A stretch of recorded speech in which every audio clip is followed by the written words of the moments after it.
In his seminal work, Man's Search for Meaning, humanist and Holocaust survivor Viktor Frankl wrote that everything can be taken from a man but one thing, the last of the human freedoms, to choose one's attitude in any given set of circumstances, to choose one's own way. It's a truth of existence that never loses its primacy. Are you glass half full or half empty? Both are accurate. Neither is uniquely naive. It's a choice. We, as Jews and allies, face such a choice today. As the Western left continues its descent into anti-Zionist madness, racism against Jews rears its head in ways once unthinkable, and the number of engaged non-Orthodox Jews continues to decline, there's an easy argument to be made for glass half empty. On the other hand, we are witnessing the nascent stages of a Jewish renaissance, a renewed commitment by Jewish individuals and institutions to invest in the development and celebration of Jewish personhood as never before. Which glass do you see? A half-empty disaster with some nice bonuses, or a half-full opportunity with challenges to be overcome? If you know me at all, you can probably guess which glass I'm drinking from. I see this moment not as the last chapter of some fading Jewish golden age, but as the prologue to the first chapter of a true Jewish golden age. Think about how we as Jews have defined this, quote, golden age. Opportunity, yes. Acceptance, yes. Safety, yes. Amazing, wonderful, historic. And a Jewish community steadily decreasing in its engagement with Judaism itself? A community who has often achieved success not through expressing our identity, but rather by sublimating it? Accomplishment accompanied by a sense of keep your head down, hold your Jewishness back, be less like you and more like them.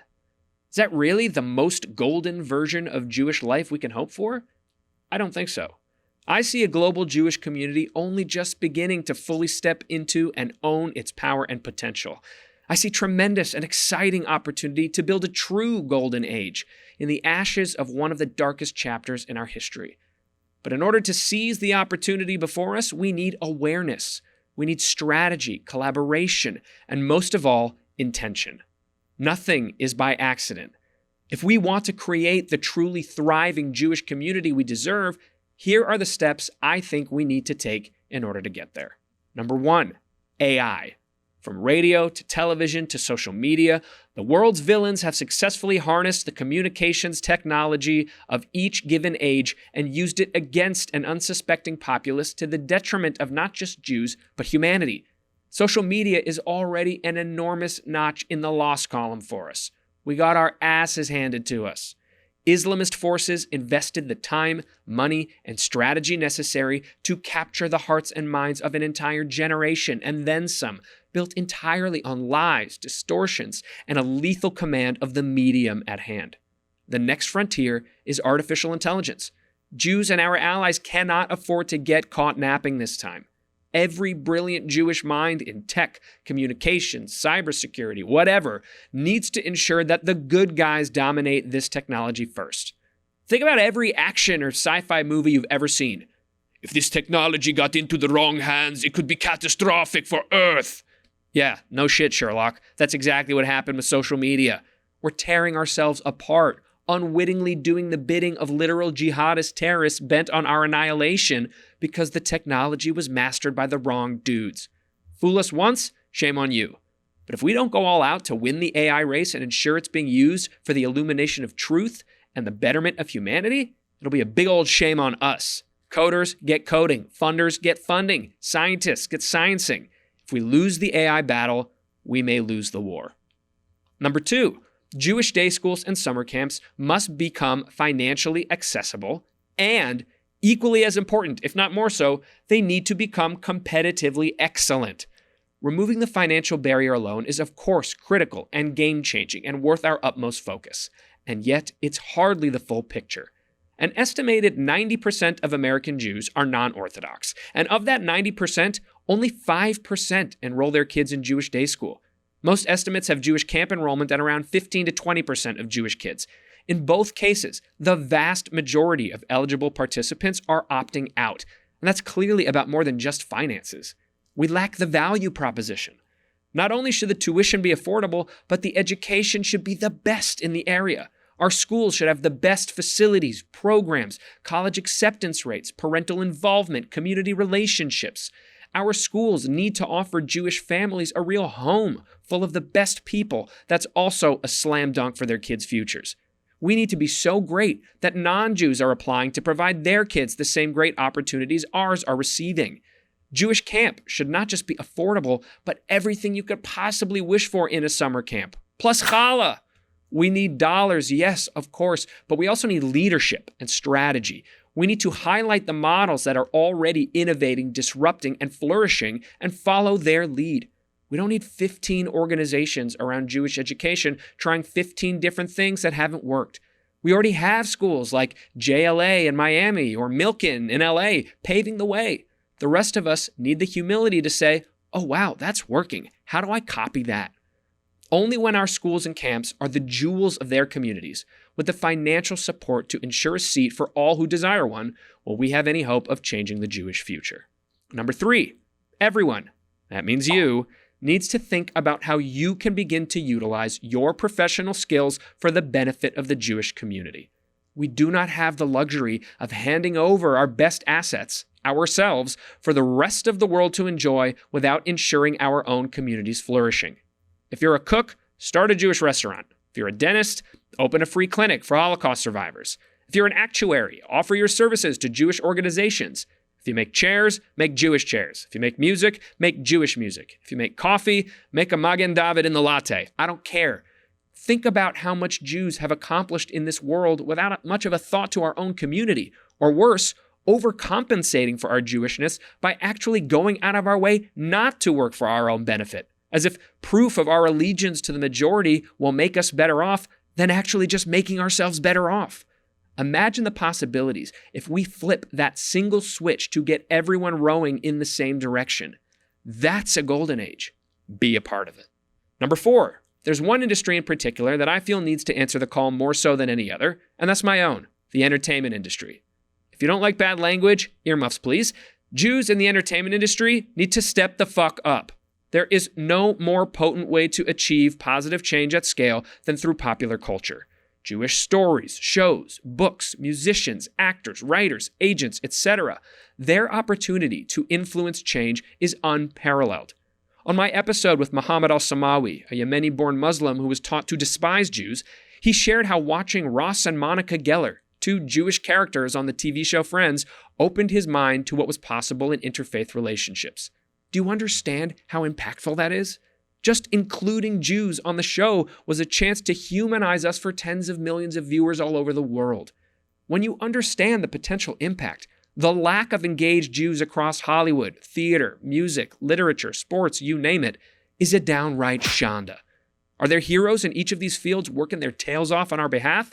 Without a doubt, and many have been on this show, and they'll all agree with me. They are the minority. The majority are Jews who are either too scared or just don't care enough to assume any responsibility for the well-being of our people.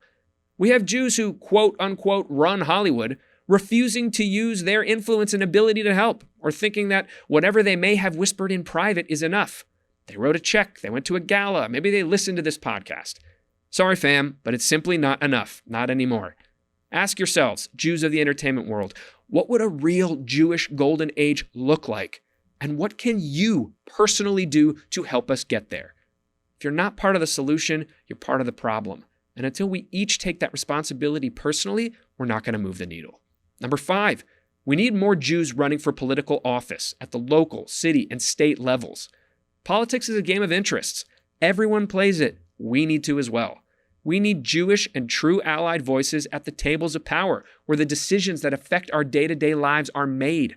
On school boards, city councils, courtrooms, state houses.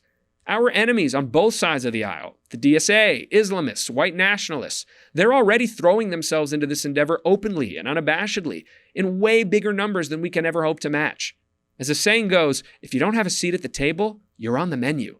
And when you do have a seat at the table, you can make tangible, meaningful, life-saving contributions. I've had the great fortune to see this up close and personal through the accomplishments of my friends in public office, like former BJJP guests Daniel, Alma, and Consuelo Hernandez, or my buddy Nick Melvoin on the LA School Board, or the many awesome members of the California Jewish Legislative Caucus, to name just a few. Run for office, y'all. We need you. It matters about as much as anything can. Number 6, we need allies. I did a whole monologue about this already, about making allyah, so I won't rehash it too much here. But if we aren't investing time, energy, and intention into cultivating deep, personal, meaningful, two-way relationships with allies at every level of Jewish life, we're screwed. We are far too small to accomplish change at scale by ourselves. As we've seen in the post-October 7th world, we cannot afford to wait for disaster to strike before we attempt to build friendships. We need to build the bridges now, so when the time comes where we need to knock on the door, we've already established a way to get there. A foundational pillar of every Jewish undertaking must be asking either, how do I include allies in this work? Or how do I expose this work to allies so they understand? We need non-Jews at our events, in our organizations, at our tables, as our partners. They are not a side dish. They are an entree. Number 7, Israelis have to start caring more about diaspora Jews as a matter of policy and practice. Israel cannot at once claim to be the home for all Jewish people, but also if you aren't physically present, we don't actually care about you that much. I recognize it's an unusual arrangement, and that Israel is also a country like any other with its own myriad domestic priorities. But for too long, it's been too much of a one-way street.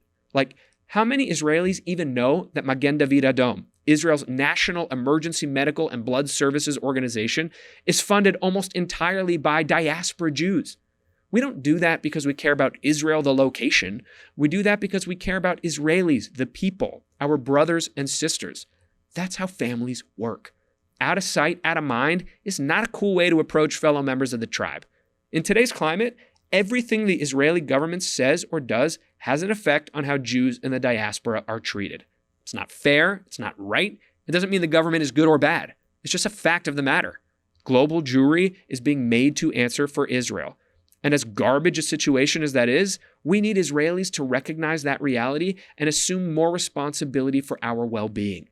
Think about the billions in philanthropy that flows into Israel from the diaspora, as it should.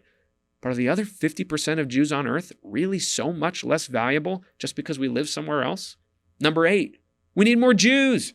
Set aside the Orthodox community for a second as their numbers continue to grow. Nice job, team. Keep up the great work. But the rest of us, the majority of Jews, we are shrinking year after year due to assimilation, an absence of Jewish identity in the children of interfaith marriages, and declining birth rates. We need to open our arms and remove barriers to anyone who wants to be part of this tribe. That means converts, patrilineal Jews, interfaith families, LGBT families, anyone with the kavanah, the intention, the commitment, the desire should be passionately embraced. Not just because I happen to think it's the right thing to do, but because it is necessary. What kind of club, hemorrhaging members, turns sincerely interested parties away of what basically amounts to ancient technicalities? How much will those technicalities matter if there's no more club at all? We also need to support Jewish fertility funds and organizations all over the world, ensuring that every Jewish couple who wants to have Jewish children has the financial and medical support required to do so. Jewish parents, have more kids, be fruitful and multiply. Don't just replace yourselves, grow the numbers. And while we're doing that, ensure that Jewish philanthropy is focused on making the pathway to raising Jewish children as joyful and financially stress-free as possible. We need numbers, people. This is not a drill. It's a legitimate problem. And if we don't address it, eventually, the rest of this won't matter all that much. Number 9, when it comes to anti-Zionist Jew hate, if you see something, say something. Nobody gets to call you a baby killer or a genocide supporter or a Nazi, least of all the people who, whether knowingly or unknowingly, are supporting actual baby killers, genocide heirs, and collaborators of the actual Nazis. We cannot let these people, devoid of actual knowledge, expertise, or experience, continue to walk around with their misplaced arrogance, accusing us of being brainwashed by, quote, Israeli propaganda, which I wish existed but does not, while they all repeat the exact same talking points, word for word, that Israel's enemies have been feeding them in school and on social media for decades. Just because an anti-Jew racist doesn't realize they're being racist doesn't mean they're not racist. We gotta let them know and then go about our lives. They're in it for the feelings of moral righteousness and the high of bullying someone successfully. Take those wins away from them, and the whole enterprise becomes a lot less appealing. Number 10, Celebrate the F out of the culture. Jewish pride cannot start and end with Am Yisrael Chai. We put too much reliance on defiance. We need to revel in being Jewish because it's amazing, not just to stick it to the haters. Find ways to celebrate the culture that speak to you. Rock Jewish jewelry, or as I like to call it, jewelry. Bump Jewish music, buy Jewish art, wear Jewish apparel, like the brand I'm launching later this year. Do your double date at the Israeli spot. Dance through the streets on Simchat Torah. Throw a banger on Purim. Toss some Hebrew into your day-to-day. Mevinim? The Jewish people provide endless levels of awesomeness. Feast on it and let them know. And finally, number 11, Jewish unity. Or as I like to call it, Jewnity. I'm not talking about agreement. Hashem knows we ain't built for that. I'm talking about a people-wide recognition that our enemies are mobilized and motivated and coordinated, and a house divided against itself cannot stand. I'm thinking chiefly along 3 lines: religious observance, ethnic heritage, and politics. The different sects of Jewish observance are way too siloed and frankly do not care enough, if at all, about each other's well-being. It's both a moral embarrassment and a strategic disaster. Again, if we continue to let technicalities divide the tribe from itself, eventually there won't be a tribe to fuss over technicalities. So find ways to build bridges, not just from Jews to allies, but from Jews to other Jews. We need Reform Orthodox mixers with kosher and non-kosher alcoholic options. We need communal events, fundraisers, days of service, activities that bring different synagogues of different denominations together. We need to squash whatever weird, racist, Ashkenazi, Sephardi, Mizrahi beef remains and just be one people. Maintain the beloved customs, honor the unique histories, share them freely with one another. But can we cut it out with the prejudice, like right now? My kid's day school has a majority Persian population, and too many times I've heard Ashkenazi Jews express disinterest because it's, quote, too Persian. What in the Martin Luther King Jr. is that about? We got to get rid of that racist garbage now. Get it out of here. Mizrahis and Sephardis, please try to stop being offended that American Jewish institutions are traditionally geared towards Ashkenazis when we make up 80% of the population and have been here in much greater numbers for generally a longer period of time. Spotlighting and sharing in the rich and diverse cultural traditions of our global community is a must, but the current imbalance isn't a reflection of supremacist intentions, it's just math. And Hashem knows the way Jews tear each other to shreds over politics is disgraceful. As I've said before, the nastiest vitriol I receive online is always from Jews to the right of me, who talk to me worse than the anti-Jew racists, and I'm not exaggerating. When I exhibit any sort of inclination that might be viewed as left of center, they come for me, teeth bared, foaming at the mouth. And yes, even though I am not, nor have I ever been a Republican, whenever I deign to give any sort of credit to anyone or anything on the right, I'll hear from at least a couple Jewish lefties insulting my intelligence and trying to tear me down. When the aliens come to destroy Earth, the humans either put aside their petty differences and unite, or die. Hell, it's what happened on October 7th. It was division that allowed the enemy to catch us unaware, and it was unity that allowed us to push them back. In a true Jewish golden age, wouldn't we all be connected as one? Agreeing to disagree, as we most certainly will, but with respect and love and an appreciation of the stakes as our foundation. That's a Jewish people ready to face whatever comes. That's a Jewish people who understand the opportunity at hand and are poised to take advantage of it, not squander it. Not that we had any say in the matter, but like it or not, the next chapter of the Jewish people has begun. How this volume gets written, whether that story ends in triumph or tragedy, that, my friends, is up to each and every one of you.